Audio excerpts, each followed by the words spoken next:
Good morning friends. Today we will see the solution of practice set 2.3. Question number first. Draw a line L म्हणजे एक रेषा काढा L. Take a point A outside the line.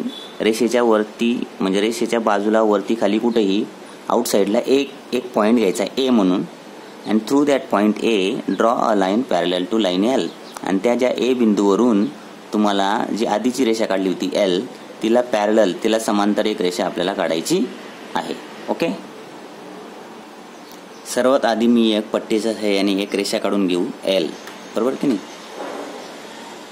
ही एक मी रेषा काढली आणि तिला नाव दिलं L. ओके. त्याच्यानंतर काय म्हटलं त्यांनी, टेक अ पॉइंट A. आता आपण रेषेच्या वरती इथे एक बिंदू घेऊ. ठीक आहे. आणि हा झाला A.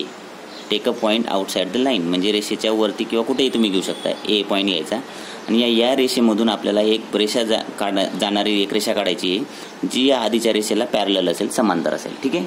मग याच्यासाठी आपण काय करणार, तुमच्या कंपास पेटीमध्ये एक साहित्य असतं बरोबर का नाही, त्याला मराठीत गुण्या म्हणतात, इंग्लिशमध्ये मला वाटतं काय म्हणतात काय माहिती. ठीक आहे.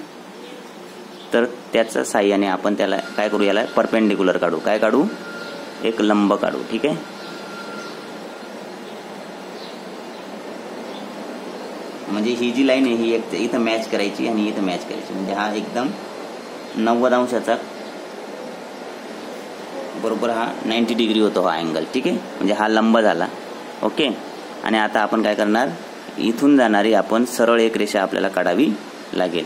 म्हणून आपल्याला परत एकदा आता काय करायला लागेल, परत हा आपण गुण्या घेणार, ही लाईन याला मॅच करणार.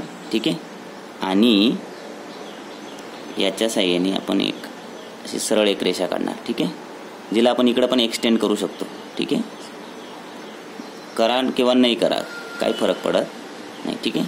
मग ही जी लाईन झाली तिला आपण काही नाव देऊ शकतो, M नाव देऊ. ठीक आहे. मग ही रेषा M काय झाली, या रेषा L ला काय झाली, पॅरलल झाली. समजलं की नाही. आता क्वेश्चन नंबर 2 काय म्हटलं आहे, ड्रॉ अ लाईन L. परत एक आपल्याला एक रेषा काढायची आहे. आता take a point T outside the train. आता T पॉईंट घ्यायचा आहे आउटसाइड ऑफ द लाईन म्हणजे बाहेर रेषेच्या. आणि through that T point draw a line parallel to line L. म्हणजे सेम प्रश्न आहे हा, जसच्या तसा सेम प्रश्न आहे. 1 second repeat all the steps that I followed in the question 1. Draw a line L. Okay. This is the line L. Take a point outside of the line, suppose this is the point T. Okay. Now draw a perpendicular from that T point to the line L. We can take help of this instrument. कुठे गेलं ते, yes, this is.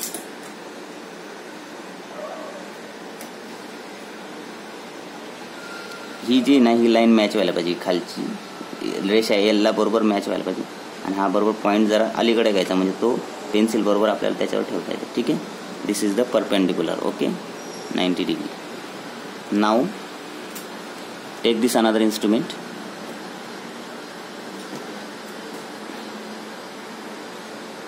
या उभ्या रेषेला exact match करा. थोडंसं खाली घ्या. This is the line N घेऊ आपण. ठीक आहे. This line is parallel to L. आता या लाईनला तुम्ही एक्सटेंड करायचं का नाही, तुमची इच्छा असेल तुम्ही एक्सटेंड करू शकतात असं इथपर्यंत. ठीक आहे. व्यवस्थित काढायची. ठीक आहे. Next question number 3. Draw a line M. आता M लाईन काढायची आहे. Draw a line N which is parallel to line M. म्हणजे M ला दुसरी एक पॅरलल लाईन काढायची आपल्याला N आणि at a distance of 4 centimetre. म्हणजे आधीची जी होती त्याच्यावरती 4 सेंटीमीटर. ठीक आहे. पहिली स्टेप्स काय आहे, ड्रॉ लाईन M. तर आपण काय करूया, पट्टीच्या साहाय्याने एक रेषा काढून घेऊया. ठीक आहे. Suppose this is the line M. This is the line M. आता ही जी M रेषा आहे त्याच्यावरती किंवा खाली तुम्ही 4 सेंटीमीटरवर दुसरी रेषा काढायची समांतर. मग आपण काय करणार, आधी या गुण्याच्या साहाय्याने एक परपेंडिक्युलर काढून घेणार. ठीक आहे. मग मी समजा आता इथे एक घेतो, ही आधीची M लाईन आहे त्याच्यावर हा मॅच करायचा. ठीक आहे. आणि एक परपेंडिक्युलर काढून घ्यायचं. म्हणजे लंब काढायचा. ठीक आहे. आता लंब काढण्याच्या वेगवेगळ्या पद्धती आहेत, पण सर्वात सोपी ही आहे म्हणून मी ही अवलंबतोय. ठीक आहे. हा झाला लंब, म्हणजे हा काय झाला 90 अंशाचा कोण इथं व्हायला पाहिजे. पण हे जे आपल्याला जी रेषा काढायची दुसरी, तिचं डिस्टन्स किती म्हटलं त्यांनी 4 सेंटीमीटर. आपण काय करणार, ही स्केल घेणार आणि 4 सेंटीमीटर कुठे आहे, हा बघा, हा जो 4 आहे की नाही, हा या रेषेवर यायला पाहिजे. आणि 0 कुठे आहे इथं. आणि this is the distance of 4 centimetre. Okay.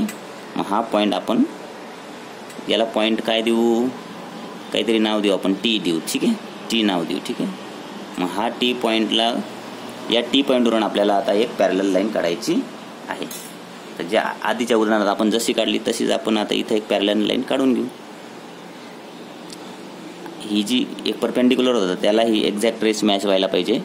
आणि हा टी पॉईंटवरून आपण एक आडवी रेषा इथून आता ओढून घेऊ. थोडासा खाली घ्यायचा जेणेकरून तो टी पॉईंटवर येईल. ओके.